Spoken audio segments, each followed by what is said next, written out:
So me and Dizzy have a problem. We really struggle to go faster on day 2 of a race weekend. But this session that we are trying out this year, we hope is going to fix that problem.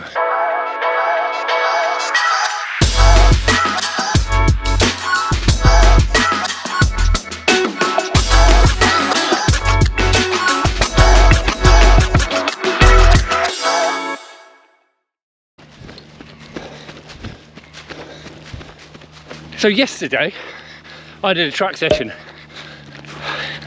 I ran a cut down mile. And then the idea is we run this session straight after a hard day, with the idea of getting my body used to running hard on back-to-back days. But there's a really good way we do it to make sure it's not too exhausting. Step 1. Start by running uphill. We are just starting the hill now, and we will be going uphill for about 2k here, so it gets my heart rate up and working hard, especially when I'm talking to a camera, but without the negative effects of all that acid that you get from running fast on the flat. So it saves your legs a bit. So the idea is that we are actually today not going far. We'll probably only get about 6 kilometers in. As I said, we're starting uphill, get my heart rate up, then we'll run back down and we will put in a really fast race pace finish, which is actually slightly downhill. So we are running fast. I get used to my legs also then having a little turnover at race pace on day 2.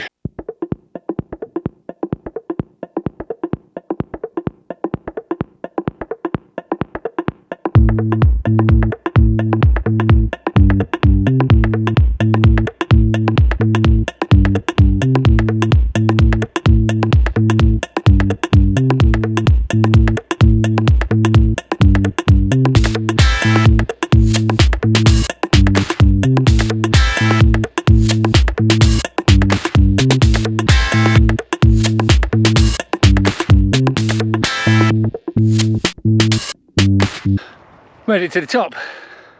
This is where I'm meant to be showing you all these gorgeous sunrise views.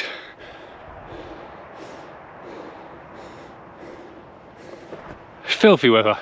So we've got a little run along the flat here, where Dizzy can put some work in, and then we're basically going to speed up every kilometre to the finish now, to kind of get used to that race pace feel on day 2. That big hill's got my heart rate working nicely, but without really battering my legs. Let's get the flat done. Ready, Dizzy?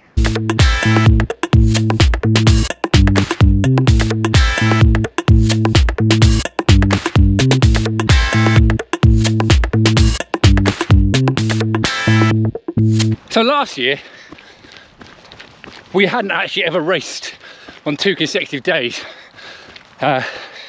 before January.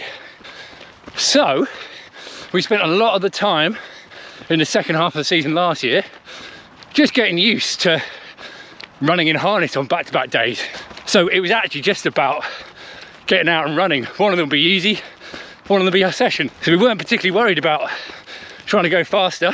It was just about getting used to running on 2 days. So if you're new to 2-day racing, then I suggest perhaps having one easy session and one harder one on back-to-back days to start with, and then build up to this kind of thing. Ready, Diz? Downhill. Let's go!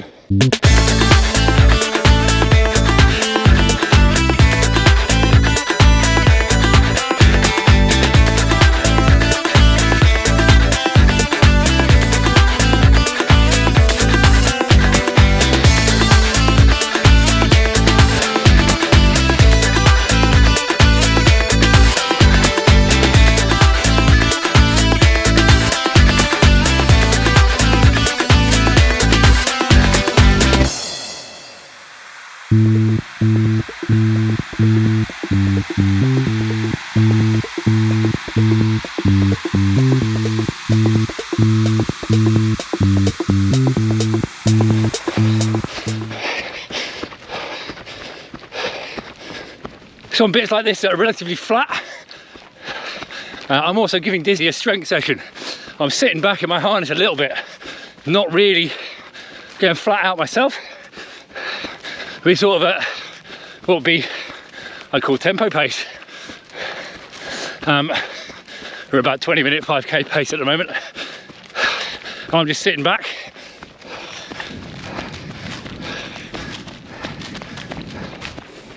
Letting him do the work. When we hit the downhill, I'll start turning my legs over. It increases my cadence. And again, lets you work harder, just a bit easier.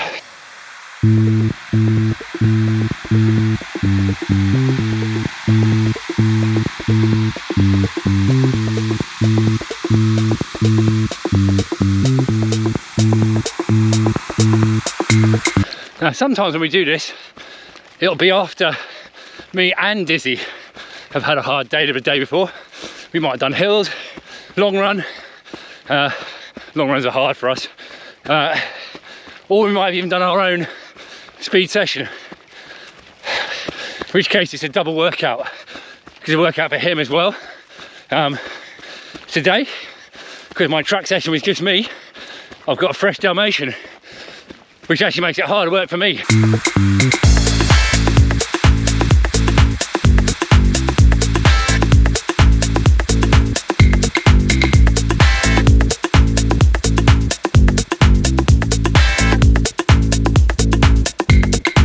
Now there are a couple of things in general that can help you with day 2 racing.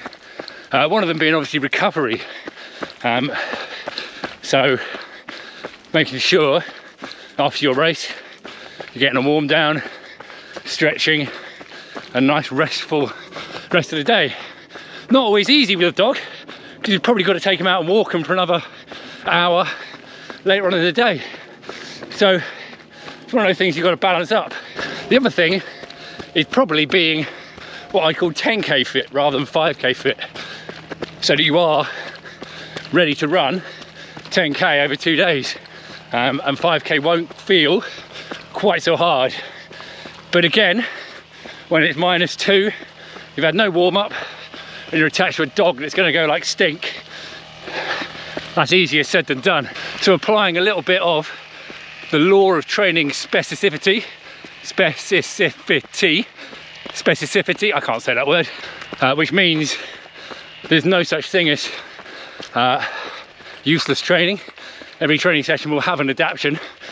It's just a question of whether that is adaptation that is required or wanted. So by getting your legs used to taking a hammer in on both days, you will adapt, and it'll become easier, or seemingly so. Now it may come at the detriment of other things, particularly your base aerobic fitness. But sessions like this is why me and Dizzy actually work on a 9-day training week, so we can fit everything in. Okay, we have reached the final kilometre, sprint finish. It's downhill, and the cows are gone. Here we go.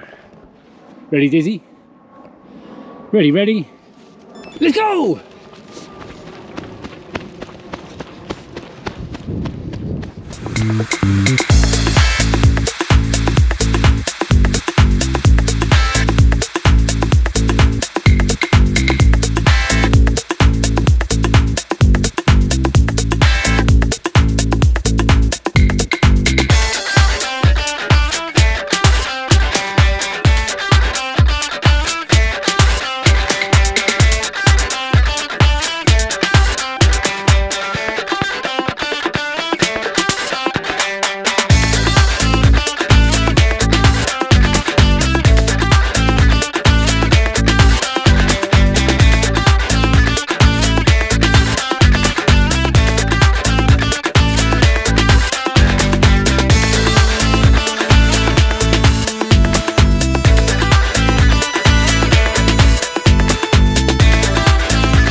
We're currently moving at sub 15 5k pace. Let me know in the comments if you do anything differently to train for race day 2.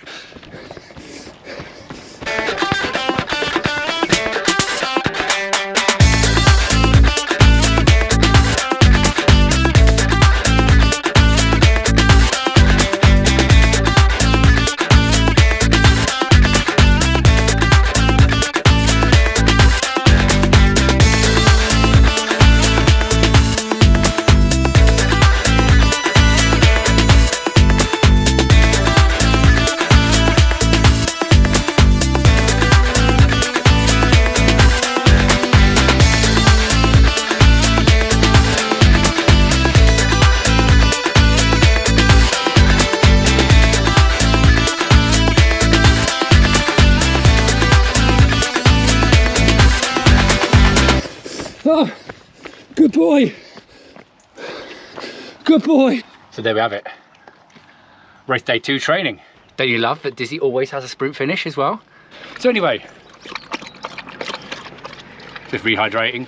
So yeah, let me know in the comments if you might try that session to get fitter for race day 2. So far, it's new for us this season, but out of the one race that we have done, that wasn't our pre-season one, we were quicker on day 2 when we've been doing this basically throughout the summer, because we were going really short in the summer, and I started sticking it in from probably July.